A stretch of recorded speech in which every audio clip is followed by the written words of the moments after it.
Hey, Shalom Israel, Shabbat Shalom, Happy Sabbath. Happy Sabbath. As always, if I can be heard, please put Khan in the chat and let me know where you're tuning in from. I think you're on mute, Lord. Khan, I know, I'm doing something else really quick. Okay.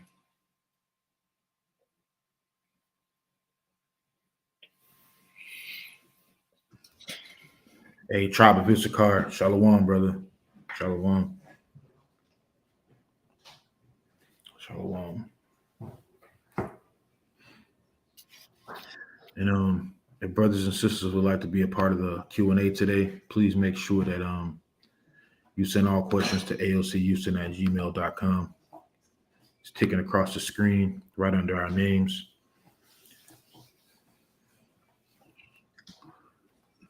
Hey, Sister Warner, Shalom.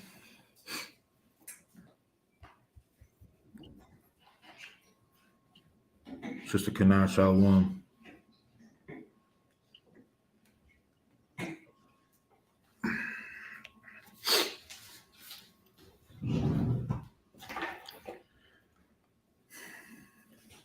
Say we got 9 people on. I know, people are starting to file in. Jacob, Shalom. Shalom.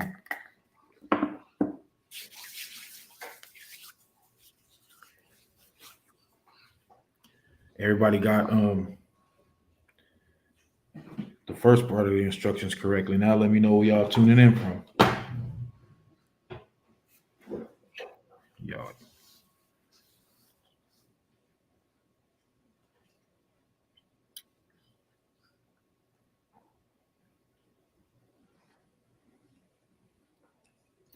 D. Miller, y'all Ramal, Shalom, Shalom.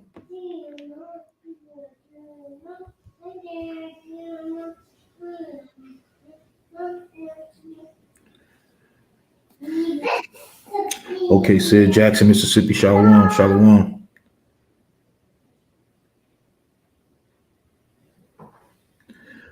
Hey, Tribe of Issachar, everybody's doing well, man. Everybody's doing well, brother. Just pushing the truth and sincerity, man, trying to carry the flame,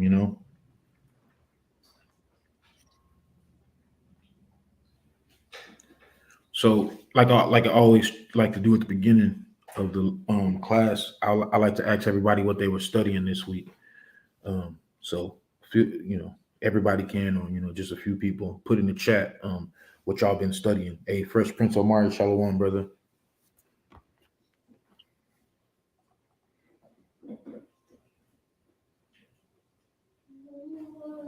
I mean, I can anticipate that most people would study what they're dealing with.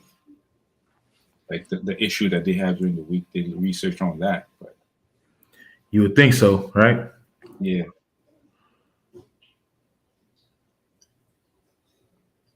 And then you got to factor in that a lot of brothers and sisters in Israel, I used to have this problem, don't really know what to study. Even if they may have some sort of issue, they still, they don't necessarily know what to study. Okay, ceremonial laws. Okay, give us a few, if you don't mind. Just give us a few of the ceremonial laws. Put them in the chat. Because even with a statement like that, a lot of Israelites don't even know what you're talking about. And I'm not saying there's anything wrong with you for putting that. I'm just saying, a lot of our brothers and sisters, it's a slow grind when it comes to studying, So yeah, put some of the ceremonial laws up in the chat if you don't mind.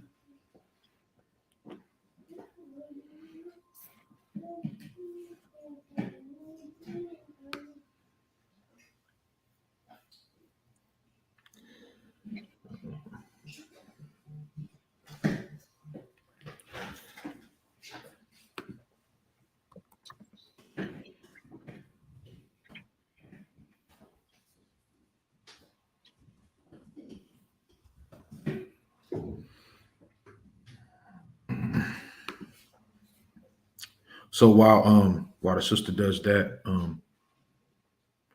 we'll start off with some questions that we have.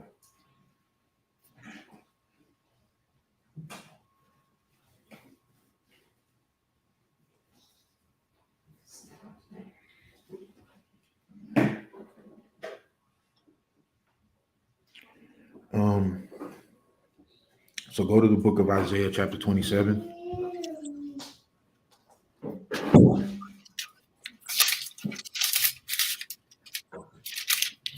You say you can't really say you've been studying anything specific, but I'm still trying to get over the grief of my uncle.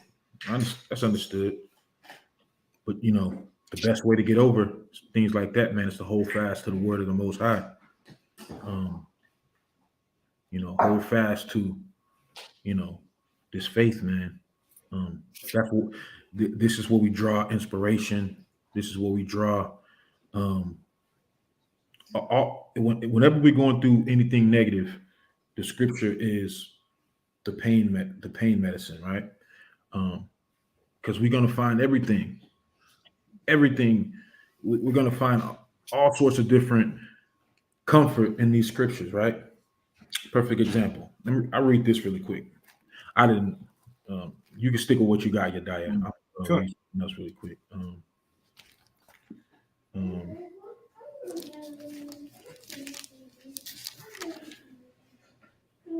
This is Isaiah chapter 57, verse 1.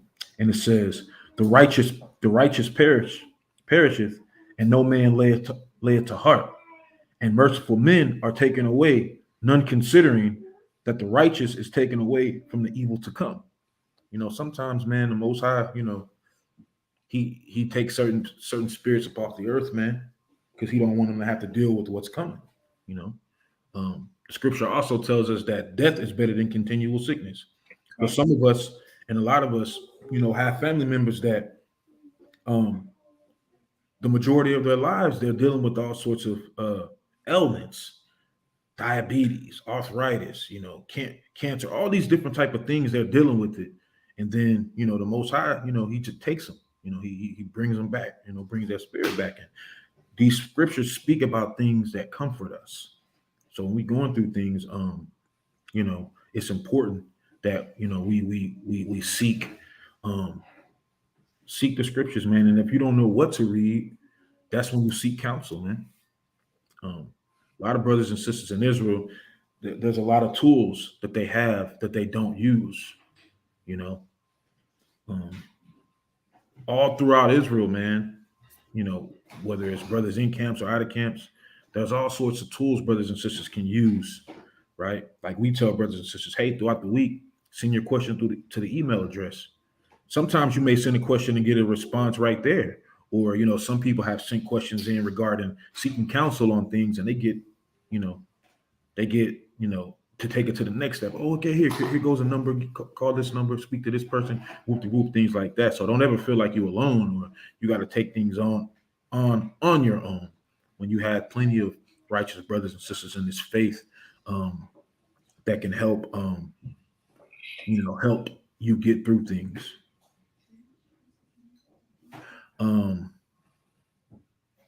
Okay.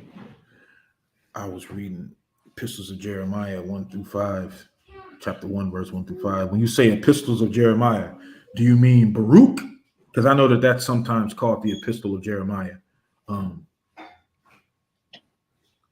you deal with the book of Baruch, sometimes it's called that. Joab, more like Joab the murderer. He was definitely an enforcer, but he was definitely a cold-blooded murderer, man. Cold-blooded sociopath, man.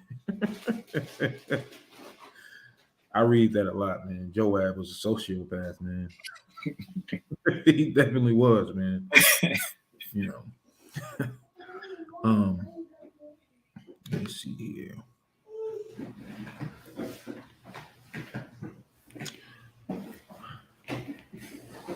All right, so Yediah, go to the book of Isaiah chapter 27 for me.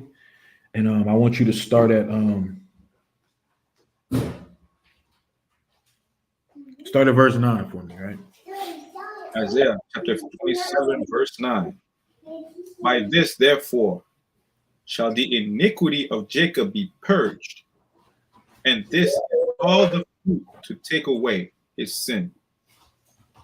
Okay, so when you read Elder Manatazak, Shalom, how you doing? Hope all is well. When you when you're dealing with this book in Isaiah chapter 27, right? What's going on here is the scripture tells us that um judgments shall start at the house of the most high. And that's not a one-time thing.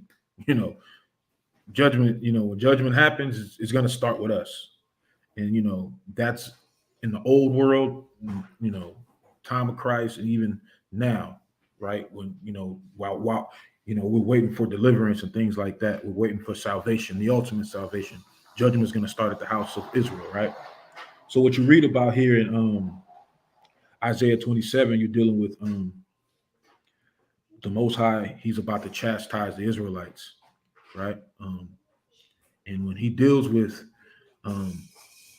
I'll explain it as it goes on. Read verse 9 again. Isaiah 27, verse 9. By this, therefore, shall the iniquity of Jacob be purged.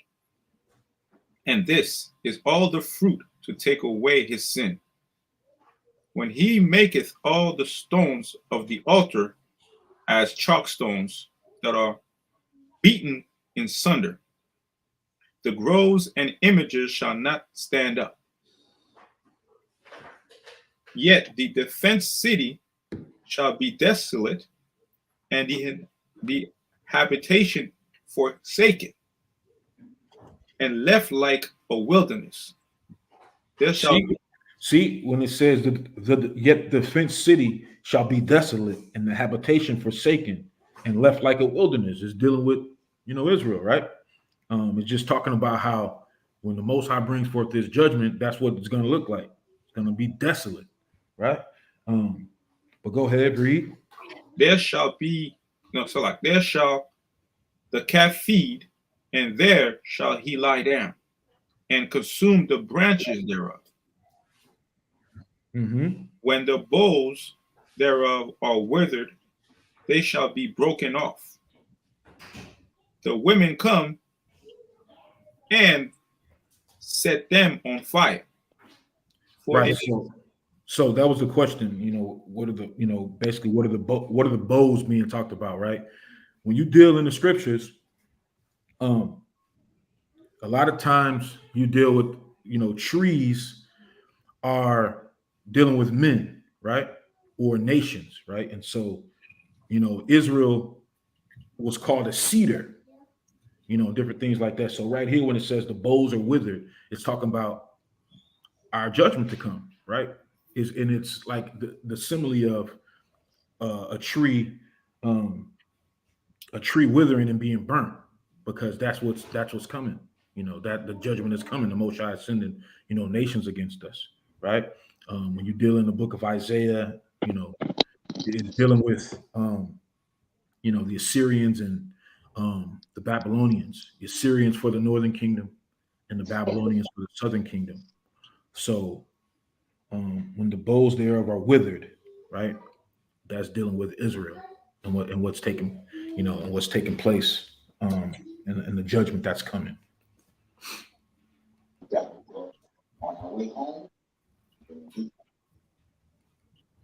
Somebody say something? No, Bun forgot to mute his mic. Oh, okay. Shalom, Mashal Shabbat. Mashal Shabbat, Lord.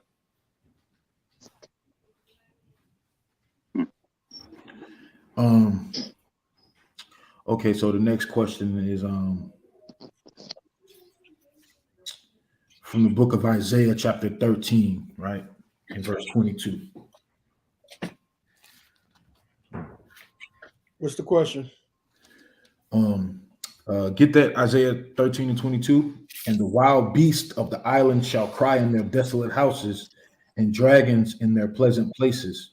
And her time is near to come, and her days shall not be prolonged. Who is the beast and who is the dragon, and all that? That's the question. Isaiah what? 13 and 22. Isaiah 13 and 22. Get my mic to work. We hear you, Bun. Yeah, we can hear you. Shit, can't get my mic to work. We can hear you, Lord. We hear you. We can hear you, brother. Isaiah 13 and 22. And the wild beasts of the islands shall cry in their desolate houses, and dragons in their pleasant palaces. And her time is near to come, and her days shall not be prolonged. Con, so let's so when it says beast and dragons, right? We know that that's dealing with men, right? And so Isaiah chapter 13 happens to be like a future prophecy for the current Babylon, right? Because when you go back up to Slock for cutting you No, off. go ahead, Adawan. Go ahead. When you go back up to Isaiah 13 and 1, it lets you know it's talking about Babylon, the burden of Babylon, which Isaiah the son of Amos did see, and it goes on to tell you about lifting up the banner on a high mountain. It's talking about here now and prophesying the destruction that's coming now, and also takes you to Revelation. Because when you deal with head and 10 horns. because when you deal with that dragon, that's Esau. Get that. As a matter of fact, can you go to Revelation 12? Hey, Elder Menendez, my condolences for the brother that passed.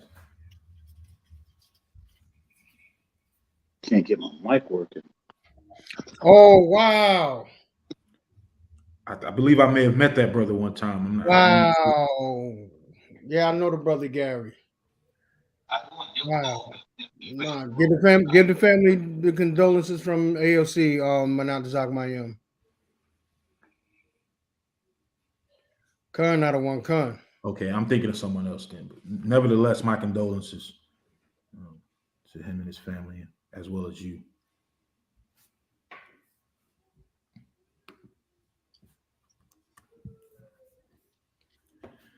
All right. So yeah. Revelations 12, verse 9. Yeah. That's it. And the great dragon was cast out, that old serpent called the devil and Satan, which deceived the whole world. He was cast out into the earth, and his angels were cast out with him. Right. So actually go to Revelation 13 for me, brother. 13. No, hold up. I'm sorry. Start at Revelation 12 and 3. Revelation chapter 12, verse 3. And there appeared another wonder in heaven, and behold, a great red dragon having 7 heads and 10 horns, and 7 crowns upon his heads. Right. So that's the same dragon you deal with in Isaiah chapter 13. That great red dragon. That's the same dragon. And it says, and the wild beasts of the islands shall cry in their desolate houses. So again, when you deal with islands, islands, sea, waters, a lot of times that's dealing with nations, right? So Isaiah 13 is kind of giving like a little glimpse into the different wars and all those different type of things that are going to take place in the last days. So that dragon from Isaiah 13 and 22 that's going into the nation of Edom.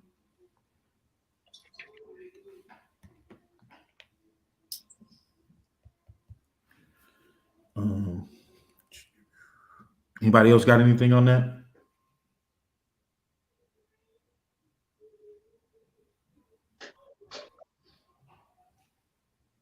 Chief Priest Sharp, you got anything?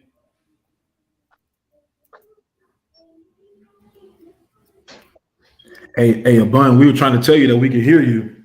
Oh yeah, I wasn't sure. I was having problems with my mic. I was like, oh man, I can't. I know. It's all good. Hey, man. You got anything on that? Anybody, Yediah, anybody got anything on that? Nah, Ken, you kind of covered that. Yeah. Okay.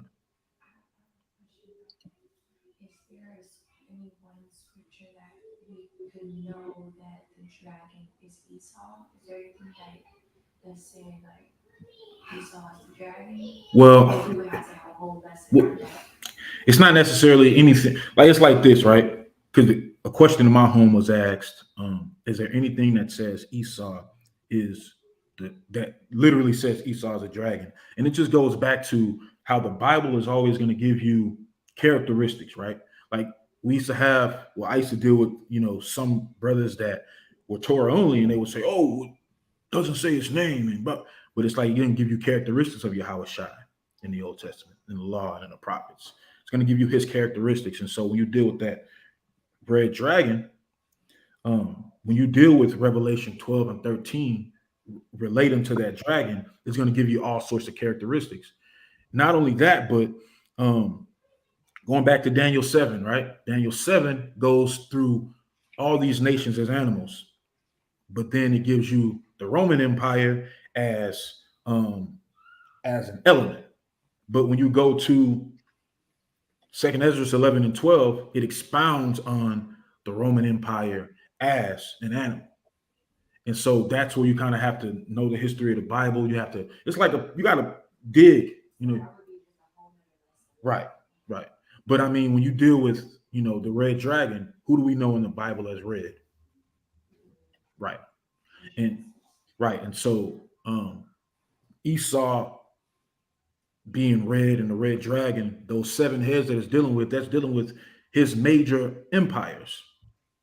And even of the old world, the 10 horns, that European Union, they had that set up way back when also. That the European Union isn't a new concept. Even way back when, when the Romans first came on the scene, and then, the Edomite nation started rising up, they've always had those 10 horns. So, it's going to always give you those characteristics. That's why it's important when you're reading, to really, really take notes, to really seek to understand words that you're reading, all sorts of things. And even nowadays, when you're dealing with the prophecy and stuff like that, the scripture tells us to watch and pray. So brothers and sisters, when you read in the scriptures and you see certain things, you're going to have to know a little bit of geopolitics within the world, because the geopolitical landscape that's going on in the Middle East and in Europe and different things like that, the Bible's already outlined that stuff. It talks about it. When you read the book of Ezekiel chapter 38, and it's talking about Russia and his allies and stuff like that, the countries that it's naming, go look those countries up and you'll see the geopolitics behind it and how they're allies and different things like that. But the Bible prophesied it a long time ago. So when we studying, we got to make sure that, it gets deep sometimes. That's why brothers always say, hey, drink your milk, eat your breakfast first. Because because some brothers try to jump into the deep end and they're not understanding. They haven't understood the basic terms in the scriptures, like these biblical codes, trees being men, waters being nations, different things like that. So, there's lessons that have been done, and we could do them again just to show that, he is that great red dragon, but it will profit you more to drink your milk and to understand the basics of who he is within the scriptures so that you can understand where he fits in prophecy, if that makes sense. Gone. Makes sense. Why not a one con?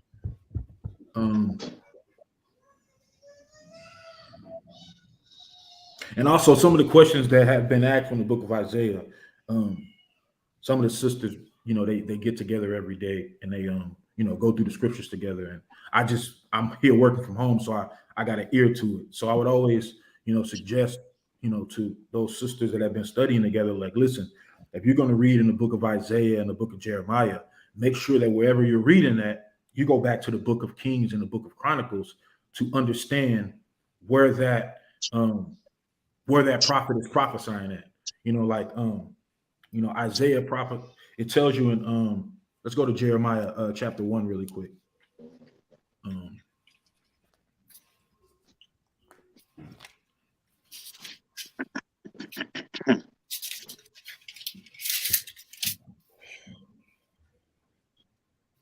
Jeremiah 1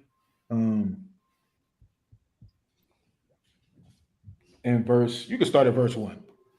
Jeremiah 1, verse 1.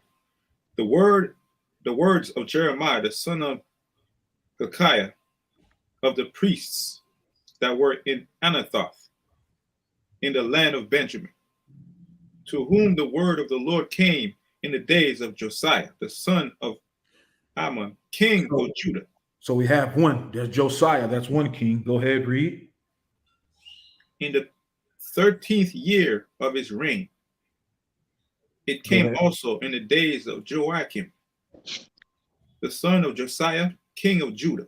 Right. So we have Josiah and we have Jehoiakim. That's two kings, right? Read. Unto the end of the 11th year of Zedekiah, the son of Josiah, king of Judah. Right. So, and then we have Zedekiah. So that's three kings, right? So it takes a lot of studying, but whenever you get to these books, make sure that if you read in a chapter in Jeremiah or in Isaiah, if you can, try to find out the topic in the book of Kings and Chronicles, because again, these prophets, they fit within some of these kings. And so it'll also give you more understanding of what's being talked about, you know, if you can figure that out.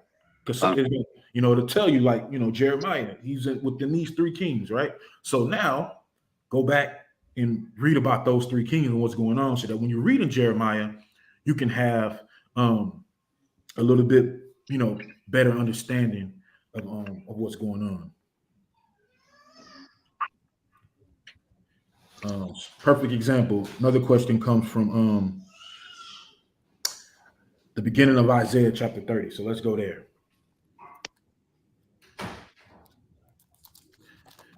These sisters are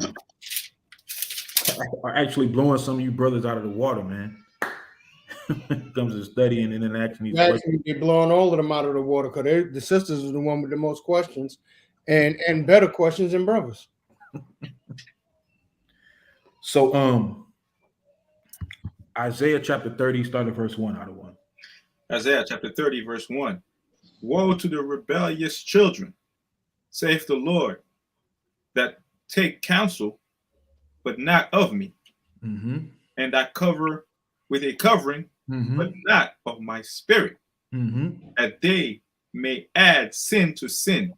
Go ahead. That walk to go down into Egypt, and have not asked at my mouth to strengthen themselves in the strength of Pharaoh, and to trust in the shadow of Egypt. Okay, so the question was, is this talking about America or is talking about literal Egypt, right? And now I'm gonna say this, right? Wisdom is double to that which it is, right? So we know that you can read some of these, you can read Isaiah 30, and you can apply it to the new Egypt that we're in now. But at this time period, it was talking about the Egypt of old, because you had a lot of Israelites in these times of the kings that still looked to Egypt, right? They still had an affinity with Egypt. Perfect example, Zedekiah. Zedekiah tried to make a league with one of the kings of Egypt, when he was supposed to be, what is it called? Giving tribute to Babylon. Because the Most High sent him there. Like when you read in Ezekiel and different places, Ezekiel has a parable about it, about how, you know, Nebuchadnezzar took the tallest branch, you know, and then he took, you know, from the fruit of the land and different stuff like that. That's another class for another day. But it just shows, like, Zedekiah, he went to, like, he tried to make a league with the Egyptians at that time. When no, the prophecy said that we're going in captivity to Babylon and they're going to have their way with us. But a lot of Israelites, and when you read in Isaiah and Jeremiah, it talks about that a lot. It talks about Egypt because our people during this time, they had an affinity with Egypt and they kept trying to go back to Egypt, right? But we know that everything in the Bible is on a loop. It's on a loop. Nowadays, the Most High, he uses Egypt, he uses Babylon, he uses Assyrians, he uses all these old countries of strength to tell us about the man that's on top now, Edom. Can I say something? Go ahead, Ottawa. Go ahead. it's one of those things where the scriptures tell us that there's nothing new under the sun, and so everything that has happened will happen, and like you said, it's in a loop. So we got these people today who have an affinity with the so-called Babylon of today. We got all these people today. We got all these so-called preachers and these, you know what I mean? And they have this affinity. And the one thing that separates us is, hey, the Most High said, "Thou shalt and thou shalt not." That's it. Anything outside of that is you having an affinity for what you believe is more powerful than the Most High's words. So the people that have this affinity for our slavery or our captivity or the people in charge, it's like, wait a minute, you believe them more than you believe the Most High. I mean, at the end of the day, that's what it boils down to. It's about what the Most High said, "Thou shalt and thou shalt not," no matter what's going on. So, and it's a beautiful thing you brought out, but there's no difference from before to now. People are still having affinity for that, and it's the people that's in charge, or so-called in charge, our so-called leaders. You know, that's why the Most High said, "I'll give you pastors according to my own heart," because He's not with that. So why should you be with that? And if you are with that, then how true are you about the deliverance of your people? Right.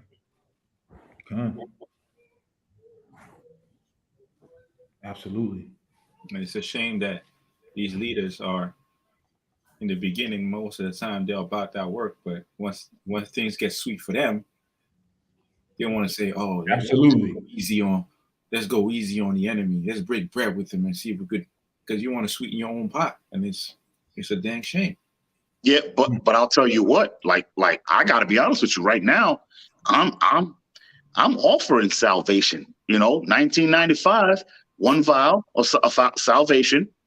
And you know, just write to me, and I'll give it to you. Send that 1995, and I'll give you a bottle of salvation. Yeah, right. Now, but that sounds wild, but not in the churches, right? That's every day. That's par for the course in the churches, right?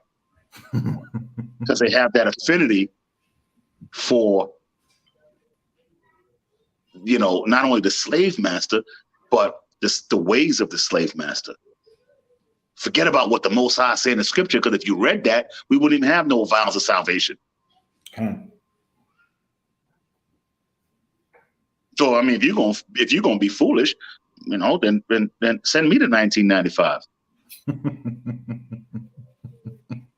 If you want, you know what I mean? If you want. It's just the beginning of time. We've had snake oil salesmen. It's not exactly. But that's why you can't forget. The Most High says, look in the scripture, and look, everything He said, He meant it, and that's why it's in there.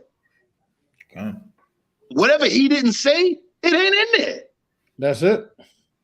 So He said, "I will give you pastors according to mine own heart."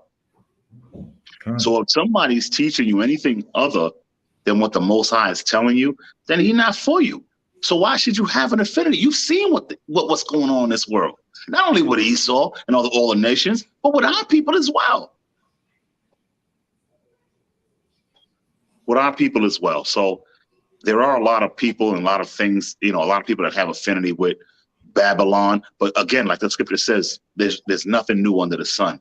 So if you think, if sometimes it sounds like our message might be overlapping and it might seem redundant, that's because the same things have been happening over and over and over again. How many times you need a remix or something? That's really it. Go, King. Salat. I didn't mean that. No. You good, because here's the thing. That's why it's important for us to understand where our foremothers and forefathers fell off at. Because again, we're talking about Egypt, right? And it is that affinity that they had for him. Because when the Most High said it's time to go to Babylon because you're being chastised, you got in trouble, what did they do? They tried to escape that, thus getting themselves in more trouble, right? And so nowadays for us, it's like, yo, when things hit the fan, we have to make sure that we're spiritually girded to understand what to do and what not to do. Because some of our people, even amongst the faith, when things hit the fan, they're gonna run to Babylon. They're gonna run to Egypt. But here's the thing, though, King. Here's the thing. You got to go back to see what happened back in the old days. Now, the reason. Now, when you look at when the scriptures talk about when we were going out of Egypt, we leaving Egypt, and everything that happened to us, that the people didn't trust the Most High, was like, yo, why'd you bring us out here to kill us? Or we had onions and all that kind of stuff in Egypt. We're doing that the same way this time. It's like, look, I got a job. So what, you want me to take the jab? So what, you want me to? I got a job. I'm being able to take care of my family. You know what I'm saying? So it's almost like, wait a minute. You wait till shit hit the fan to believe, to do what you got to do. But what about before it hit the fan? Where was your belief then? You want to go back? Because although they worked you to death and they hung your men and they raped your daughters, but because you had a job, you were cool with that? It's the same way now. It was the same way back then. Because there were people that were saying, hey, man, you brought us out of Egypt to die? At least we had this and we had that and we had that. But look at what you were under. Look at the subjugation you were under. The Most High said, yo, trust me. I'm going to bring you out of all of that. And that's the same thing that's going on now. It's like, yo, I got a job. So it's okay to get a job. So what? So what? Yeah, I might have to do this. I might have to do that. But Esau gave me a job. What's better than that? Guess what that says to me? You ain't got that faith then. Make bricks without straw, man. Yeah, exactly. You might call it, hey, I believe the Most High. I'm for the Most High. You throw your fringes on. But if they say, hey, I'm taking that job away, nigga, where's your faith then? Because what we're going to hear is, why did you bring us out of Egypt? At least we had onions and all this garlic and all this kind of stuff. Right. So that's my thing with it. Right. See, but you know what? That should and that's what Yahushua was showing us with the Greek woman in Matthew 15 and Mark 7. When she begged and she had faith in Yahushua to heal her daughter that had that demonic spirit on her. He says, go ahead, your daughter is healed because of your faith. The nations are showing more faith than we are. Look at when Yahushua healed the centurion, the centurion's son. He was on his deathbed. He says, go your way. Your son is now healed. Yeah, but that's even worse because now it's like, well, not only does he understand your unbelief, but he still acts accordingly to what he's got to do. How does that make you feel? Like, that doesn't say anything to you? Like, damn, shit. You know, we got other nations that's believing more in the Most High Yahushua when he came down and told us who he came to save. And so you get our people who say, look, man, the hell with Esau and the hell with all these other nations and all that. Listen, I'm going to say this, and I know there's people out there. If you think that they're not going to have some sort of salvation, you're wrong. Now, obviously, it ain't going to be what we got. But they're going to be there. Prove me wrong. They're going to be there. Think about it. They're going to be there. So when Yahushua did what he did with those other nations and healed those people of other nations, it wasn't because that's what he was sent to do, but because the Most High is so balanced. He's so balanced. Because remember, Yahushua told us what? The things I do are not of my own, but of the Father. Right. What I came to do because the Father sent me. So everything he did, even healing those of other nations, wasn't of his own will. It was of the Father's will. The ultimate, as we say in the hood, the head nigga in charge. The HNIC. So there are two things we can get from this. One, he was sent to do it. And two, he was allowed to do it. So you got to ask yourself the question, what was the deal with why he was allowed to do that? It was about the faith and belief. And when you talk about that broad with the girl and the he calling him a female dog and all that, and the centurion, it was the faith, it was the belief. It was the belief that not only we understand who you came for, but we understand who you are. We understand that you will do certain things for us, even though we know that we're not the chosen. Right. Because the scriptures tell us that the Most High said that he's no respecter of persons. Exactly. You do him right, he's going to do you right. He's going to do you right. However, not saying that that the nations are going to get away scot-free and they're going to be no, I'm not saying that at all. What I'm saying is, I'm not saying that. What I'm saying is, yeah, you have listen. If there are no nations, right, in the kingdom, then how could he that leadeth in captivity shall go into captivity? How should that? How you gonna get that? You ain't gonna have nobody in captivity. How you gonna get that? If you are not around to park my car, then how am I gonna park my car? I need you to park my car. I need you to throw roses at my feet when I walk out. I need you to do that. But you can't do that if you in hell. God. So you need to make it to the kingdom with me so that I can make you my servant. Go all through, and before y'all say I'm wilding out, go all through the scriptures, especially during the reign of King David. Right. Look how many people he made his servants of other nations. He could have killed them all, but he understood what the Most High told him.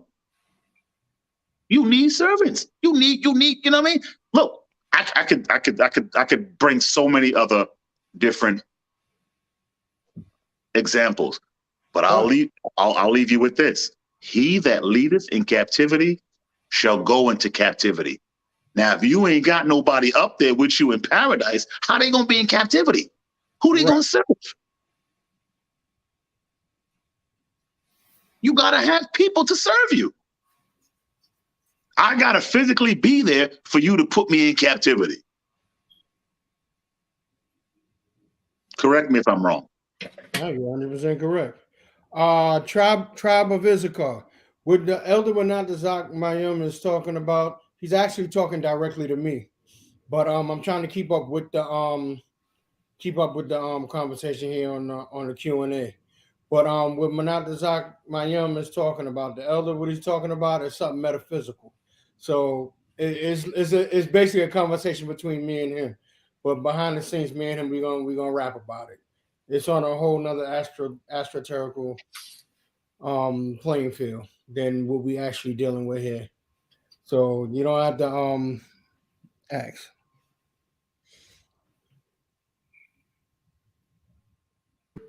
Con.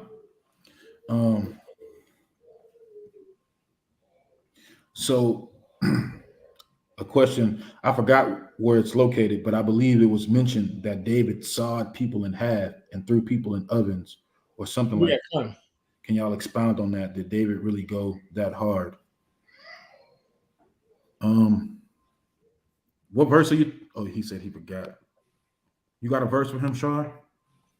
Well, I'll tell you, the Most High said that David is a man after his own heart because David was merciful. But we can read through history where David wasn't merciful. Okay. And the Most High had nothing to say about that. So, I mean, I'm trying to remember where that's at. I think he's talking about in 2 Samuel, if I'm not mistaken. Go to 2 Samuel chapter 12. But I think here in 2 Samuel, I don't think it's saying that. I think it's just saying he's basically putting them to work. I don't think it's saying that he's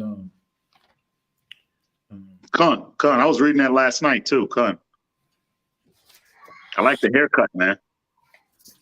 The water, Lord. I was thinking about getting that.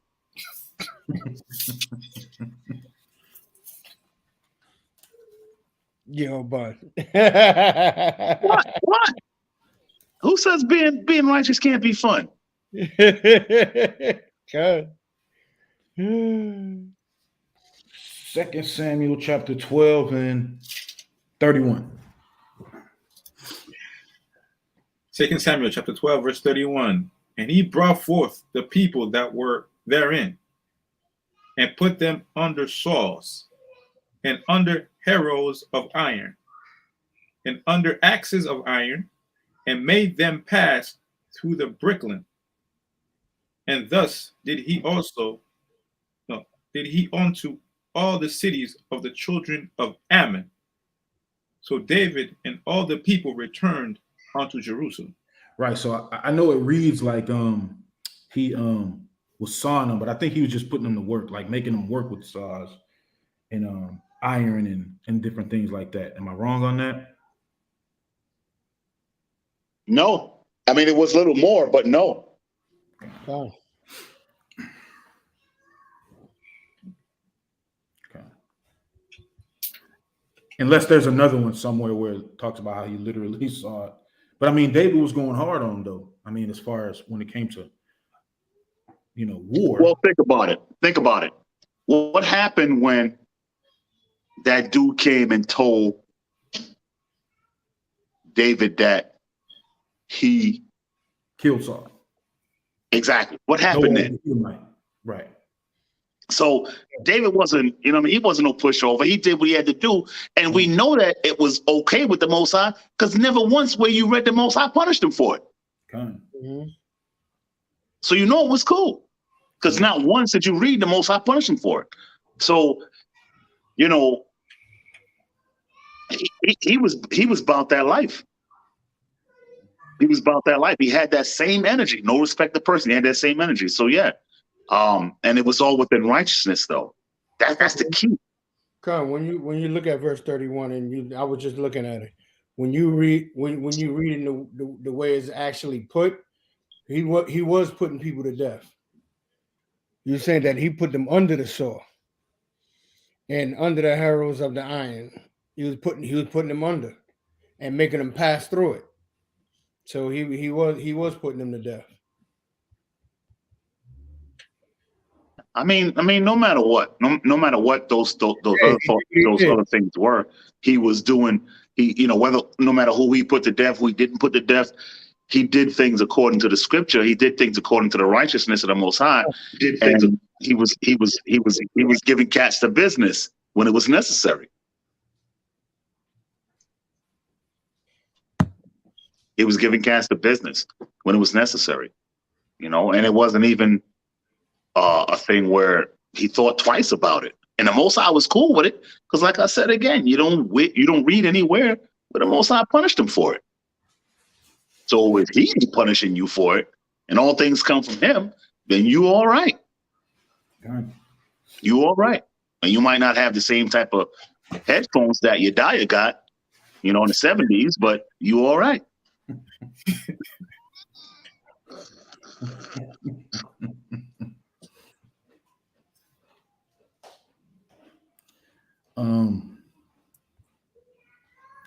So let's see here. Another question from Isaiah chapter 26, verse 20. Can you go there, Otto one?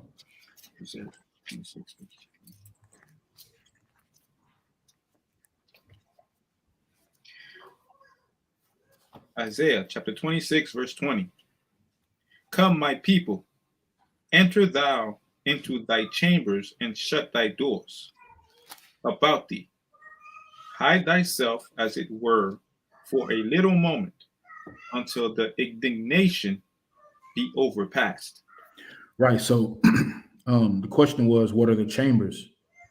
And so, the chambers is just like a room, right? Or a place you would hide yourself in, because when you read what he's saying in Isaiah 26 and 20, it kind of it's kind of saying the same thing in a different time than it's saying in Zephaniah 2 when it says, gather yourselves together, right? Let's go there, Zephaniah 2 and 1. Let's go there really quick.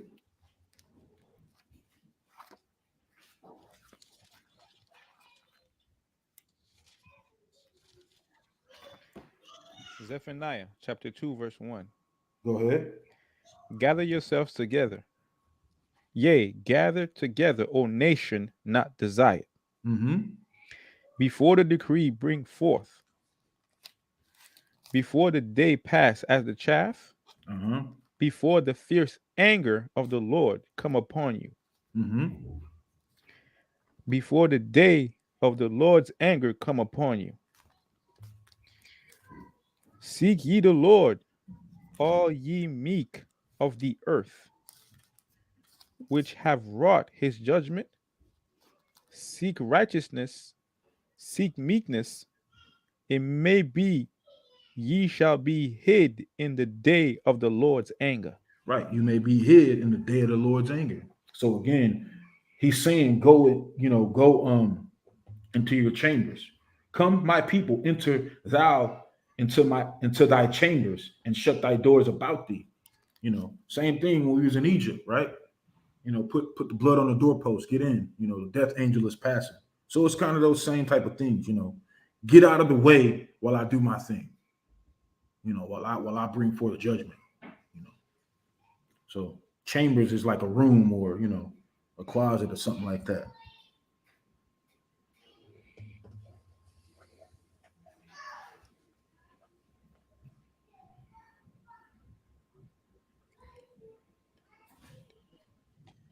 Got anything, Shaw? La, Okay. the water. This is a funny question. not funny, but it's a fun one. Do the Must have two-thirds? missed it, man. Huh? I think I missed the question that y'all had before, but I know the answer to it. Okay. Yeah, You want the sure. answer? The white man's the devil. Yeah. Hey, come, that'll work. Next. This one says, do the 2/3 subject themselves to Esau because they truly see him as God, or is it really out of fear of what he might do if they don't go with the program? Honestly, both. Wait, read that again. A Both. little bit of all that and some. All of that and some more. Absolutely. And some more. And I think they're even enamored with the whole system and how they're making Right. money and making profit. So Shar says, do the 2/3 subject themselves to Esau because they truly see him as God, or is it really out of fear of what he might do if they don't go with the program? Both and more than that. Yeah. More than that. As a matter of fact, it gets so intricate because of the hatchet job that's been done on our minds and our spirits. Okay. Absolutely. More, but that's absolutely true. Okay. That's a great question. That is a wonderful, wonderful question. But see, I mean, don't think we just trying to be short with it, but it's like, it's all of that. Some people do see him as God. Go to the Christian church. Your grandmother see him as God. They got the white image of Christ in their house. They can't fathom the fact that Christ is a black man. They can't fathom that. So they're not going to want to get down with that, with the true doctrine behind it. And then you have those that, like the Bun said earlier, oh, well, unless you take the jab, we're going to take your job. So there's a comfort level there. Okay, in my security, I'm not going to turn to the Lord. I'm going to stay here because I need this. And so once they do that, they'll show that they'll get down with any program that he has to come forth. One world religion. Okay, no problem. We'll get down with that. So, and then you have those that just don't want to keep the commandments, man. They'll say, yeah, we know Christ is black. We know he's a black man. We know who the Israelites are. We know all these things. But now we're under the doctrine of Christ. Mm-hmm. We keep Christ's commandments. When Christ tells you himself that he came to do the will of the Father. So it's all encompassing. You know what I'm saying? It's a lot of things that make, people the 2/3. Just pray, do what you can not to be a part of that number. Yo, Stephen. From Django. I was reading that, and the way Stephen got taken off the census, I was like, God damn. How many of us can rock with that? And then I went to the Apocrypha when I read about the woman and her 7 sons and how they got taken off the census. Yep. Yo, I do understand why cats is like, look, let me roll with Satan. I understand that. I do. Here's the And thing. anybody that say that they don't, you lying to yourself. You God. do understand. Here's That's the thing. why they were talking about, our people were talking about when we were first coming out of Egypt.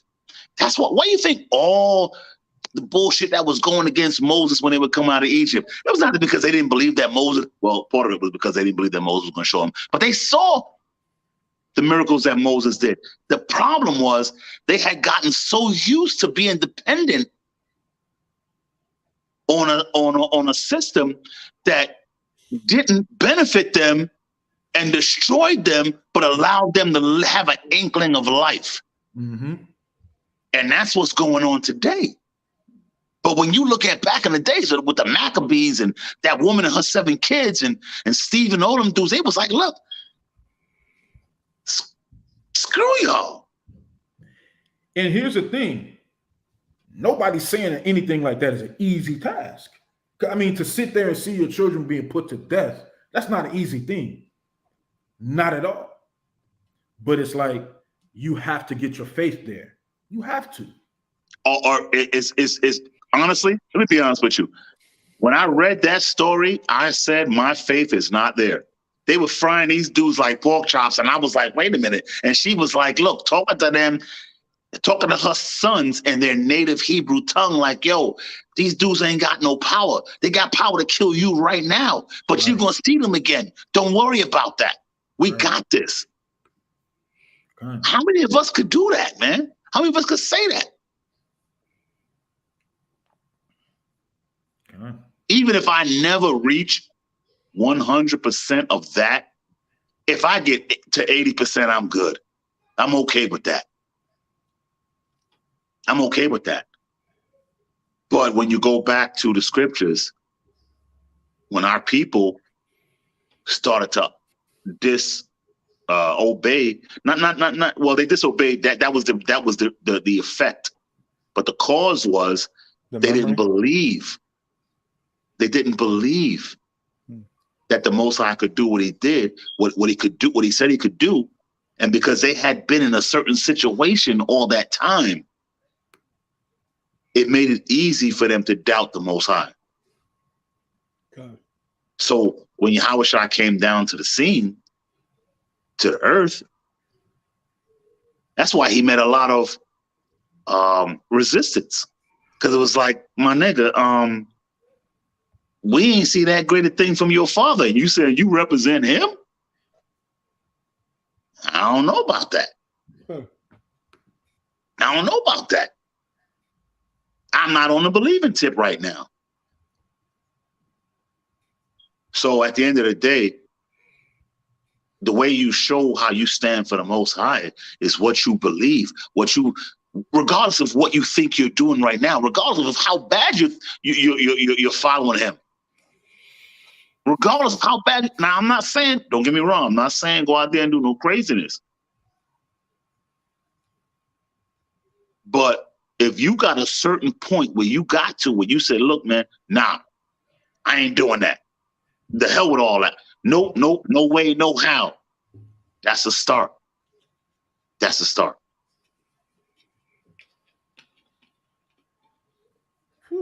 Yeah, So that's a heavy if I were you, if I were anybody out there, I would just send that 1995 to Bon Ariel Ministries.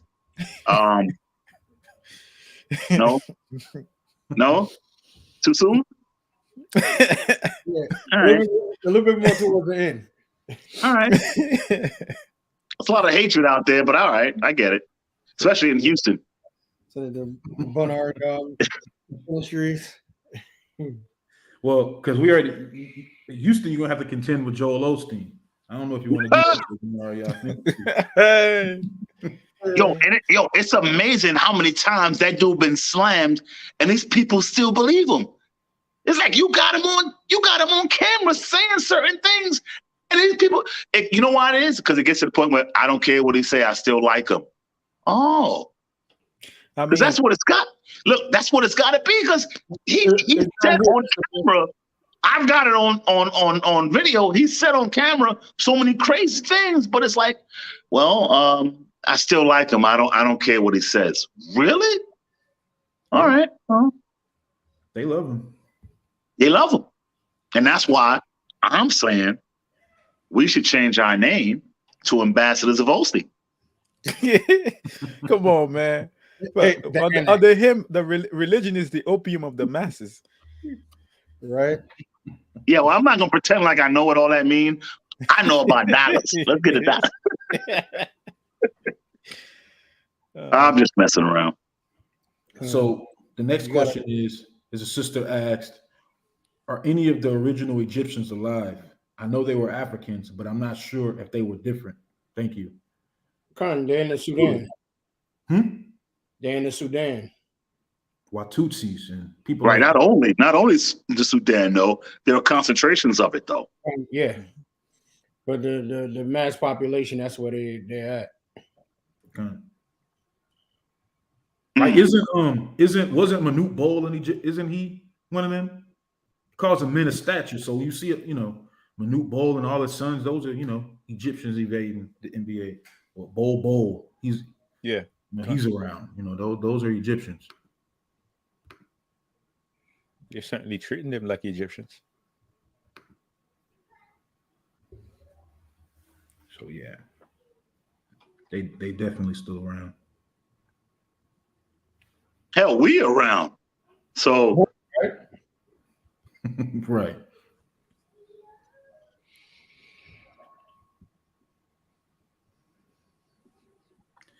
well, I got a question here I'm seeing. How great is Abonaria? Well, let me answer that. No? That's not, all right. Sorry. I think this is where I yield my time. There's a lot of haters, bro. A lot of haters. Another question from Dan and Man. He said, brethren, are there any films that depict biblical history that y'all would recommend that can give us some clear visual of the ancient times that we can study? I don't know, man. I mean, Here's the funny thing about that. The movies that tell the most lies tell the most truth. You got to pick out the nonsense. I mean, you got to pick the sense out of the nonsense. I've watched a lot of movies, like when you look at the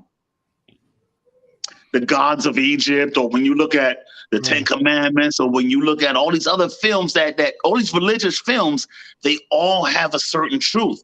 You just got to understand what you're watching, and you got to pick out the sense out of the nonsense.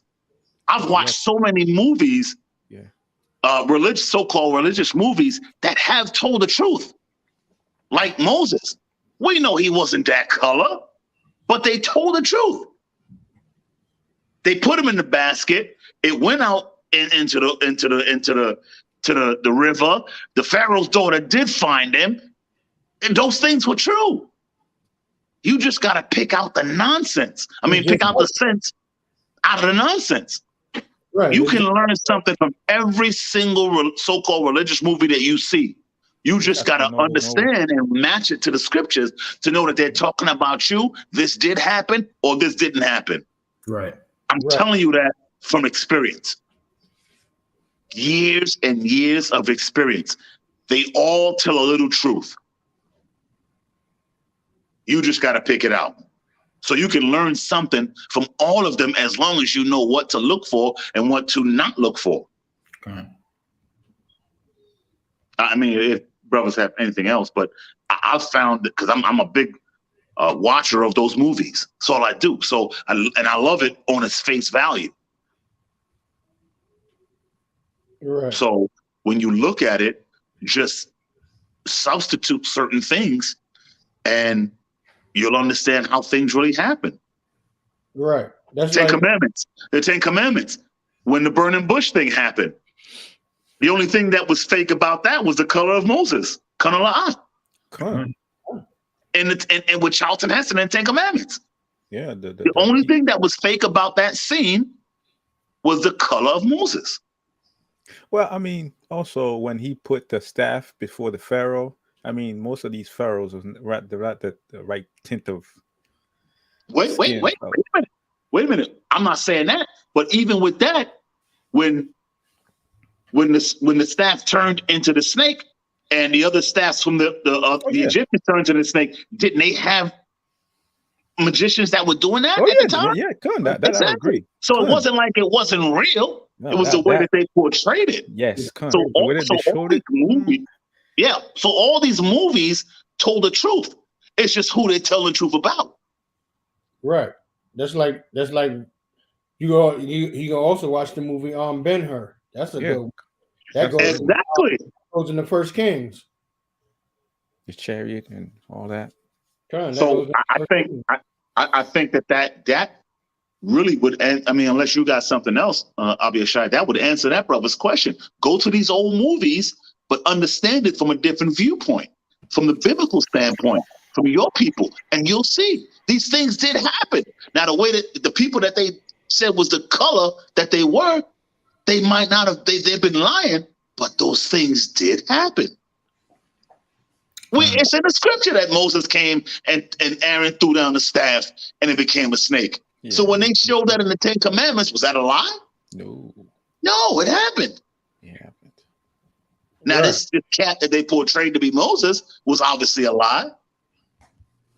So that's how you got to look at it. I mean, my foolish advice. I knew it was a lie because Charlton Heston used to be the head of the NRA, which is like, sure. Yeah, but King Charlton Heston, King Charlton Heston was a lie, not what happened. In the movie. Of course not. Not what happened. That's what I'm saying. Like I can't see a brother being the head of NRA and right. No. Forget about a brother being an NRA. The scene that they portrayed out of the Bible was 100% absolutely correct. Correct. It was just the devil that they had portraying the person doing it was a lie. I just think, like you said, you could get a lot of truth out of some of those movies. I just think that for younger brothers in the faith, right? Like once we break that lie to them that, the Israel, that the so-called white man is the real Jew and different things like that. I just think a lot of people, they don't want to deal with those type of movies. Like, no, I already know the Israelites are black. I don't want to deal with that. I think they just be looking for as close as possible. Like for example, they used to have a show called The Bible, right? And when they got that show. When they got when they got to Samson, he was black. So I think brothers be looking for stuff as close to that as possible, just for the simple fact that it's like, yo, I've been lied to so long, I don't even want to go back to those type of things. You know what I'm saying? When you talk about if that's the case, they might as well watch Cabin in the Sky and Green Pastures. Because when you think about casting down strongholds in people's minds, I know for me when I first came to the faith, it's hard breaking some of those strongholds. You got to do everything you can to kind of make sure that you don't fall back subject to that. So I think for a lot of people, it's like, man, I ain't finna, but there's some good suggestions, like brothers put out the King of Egypt, Joseph, King of Dreams, different things like that. I just think for some people, it's like, look, I don't want to watch nothing where you got Edomites betraying Israelites. To hell with that. You know what I'm saying? So Now you're right, but you got to understand something. They got the history, so do we. Okay. So once we read the history and we see what they write or show, we can say, hey, wait a minute. Okay, this happened. They right, but this wasn't the dude that did it. Or this happened, but this part didn't really happen. Because why? We got the scriptures. Ain't no excuse for that. We got the scriptures. But you're right. Some people just don't want to, they don't want to go through that thing. And it is what it is. And also, I think, when it comes to brothers and sisters that are young in the faith, we come in and we learn certain things, and until we kind of, it's like a baby that first learns how to walk, right? We kind of err on the side of caution with a lot of things. You know, like you think it, you know, a lot of brothers and sisters, they come in and they think it's like, hey, you know, straight to, you can't do nothing. But then as you learn, you kind of let your hair down a little bit, like, okay, well, I can do that.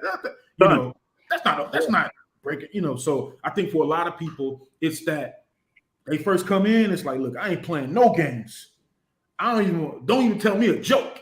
You know what I'm saying? Because they on a different type of time until they learn a little bit more. And they get That's a little true. bit more understanding. That's true. It's like, That's true. okay, oh, okay, I could do that. You know, it's just one of those Well, things. you got to be careful with that too, and you're right about that, because look at what's that? The fourth commandment: "Thou shalt not open the door to go outside."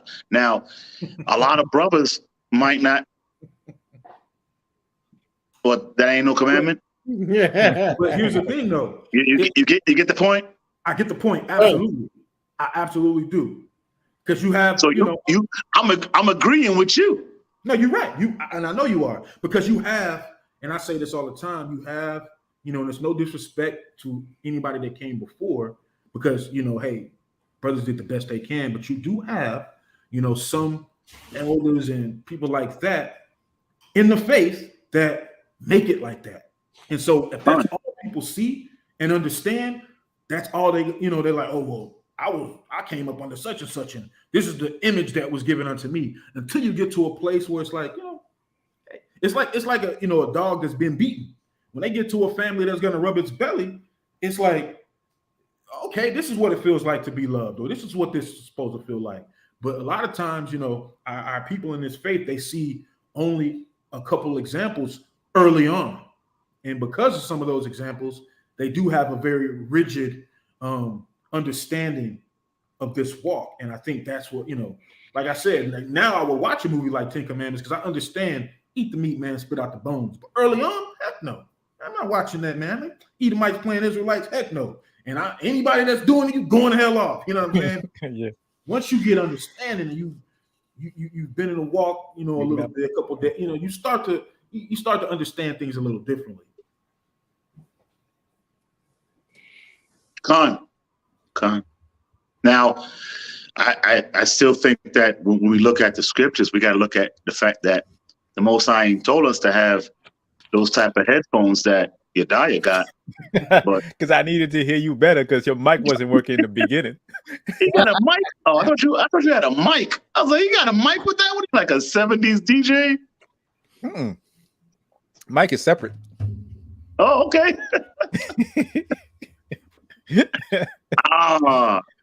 We need some new brothers.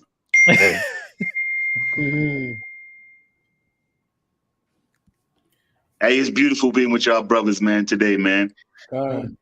It's I was thinking to myself when I was on here, I was like, man, it's wonderful for these brothers to be with me. It is. It really is. It's always a reach. Can you do something to his audio for me? Huh? Yeah. Can you mute him for a minute? Yeah, I'm talking about, you know, your dad. Hey, I sense the hatred coming already. He's a computer whiz. I've seen if we can actually do something to your mic so you don't say nothing. Yeah, I know. But I'll be shy and not gonna let that happen. I got you, man. I won't let the brothers shun you, man. There you go. He and I are one, unlike you two. Matter of fact, honestly, none of y'all from this country anyway. Wait. I don't know what you're talking about, man. You don't know what I'm talking about? I don't know what you're talking about. I bet immigration, dude. I could set my foot anywhere, man. I bet immigration, dude. Nah, immigration don't even need to come over here, man. I got my papers. I don't know what you know about. It's all good, man. We gotta have fun with this, man. We the chosen. No matter what, we gonna prevail. So we gotta have fun with this, man. We're fighting from victory, not for victory. Victory is already in the bag. Wow, that's good. I like that. We fighting from victory, not for victory. Yeah, I'm glad I told you that a half hour before. That's nice. It's nice. Please, that's how I'm gonna tell it. We fighting from victory. I like that. Hey, Daniela, are you still on? Are you still watching, brother? Which one? Which Daniela? New York. Yeah, New York. Ours? Yeah. Yeah, he probably hate me. Nah, because I wanted to see if he wanted to come on and explain something for the people. You know, he asked. Yeah, he's in transit on the way here to New York. Okay. Oh yeah, that's right. That's right. We got something to do later. God. Yeah, you know what? Yeah, because I'm about to skate out myself, man. Because I got to get on the road too. I just wanted to pop in. You know what I mean? I hadn't popped in a minute. Been some, just going, getting some things going on. So I just want to try to be more consistent and popping in, man, because I realize that, you guys are nothing without me. I mean, there's something that I can great.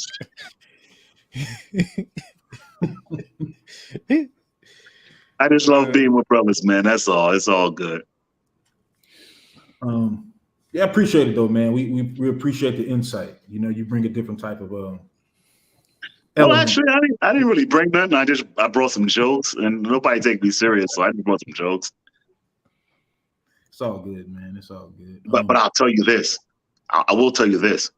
The longer you've been in the truth, the more you start to understand. And even if it's not from an academic nature, it's from a spiritual nature. It's from a logical nature. And you start to find out how all those things play a part in your overall understanding. Okay. And those things are not done by novices. And so when you see a brother where you might think, every brother you've seen, whether you thought the world of him or not, they have something to offer. There's a certain reason and a certain way and a certain thing that they understand, maybe more than other things. Okay. And so what you got to do is you can't close yourself off. And that's what I like about the classes that we do. We don't close ourselves off to any person, to any question. And every viewpoint is important if it lines up with the scripture. And what I like about us is even if it doesn't line up at the first, we endeavor to figure out, does it not line up because it's not right? Or does it not line up because we don't understand yet? So that's what I love about these classes. So I'm going to say shalom to the brothers and everybody out there in TV land. Let me get on the road. Most high bless. Be safe, man. Come, the water. Be safe. Be safe. Okay, shalom. Shalom. So we got a few more minutes, brothers and sisters. Any more questions? Make sure y'all send them to the email address.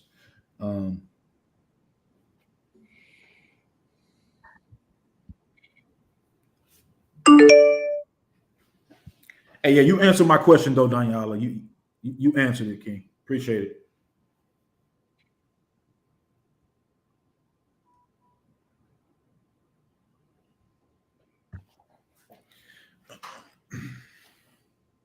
So let me run up this. Let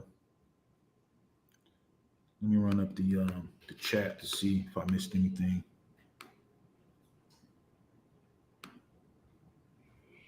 I'm gonna cover all bases.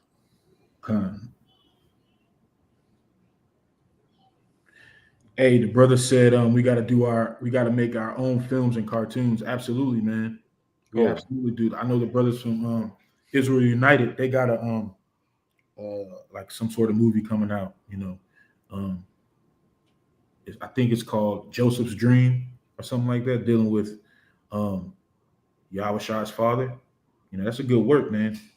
You gotta give brothers their flowers when things like that get done, because you can provoke brothers to good works with things like that. They do something like that, then next thing you know, other Israelites come out and they start, putting the pen to the pad and writing things like that. I know I'm a type of person that I like to write things like that. Like if I hear a song, I try to put a story behind it. I got some ideas, for biblical, sketches and different things like that. But it's for another talk for another time. But we definitely got to get on doing different things like that, man. Not there's things like IOIC Watch and Read, other things that other Israelite schools have done. Those are good works, man, and they definitely help when it comes to the children and helping the children grow up without the strongholds that we grew up with. You know what I'm saying? So gotta definitely shout the brothers out for those different type of works, man, because those are some really good things, man. Brothers be doing. Even some of the sisters, man. I heard a Hebrew alphabet song, before, how to learn the Hebrew alphabet. My wife even uses her own version of the Hebrew alphabet to help the children learn. So things like that are infectious, man. The more we see it, the more, provoke brothers and sisters to get works to do things like that of their own fruition, So.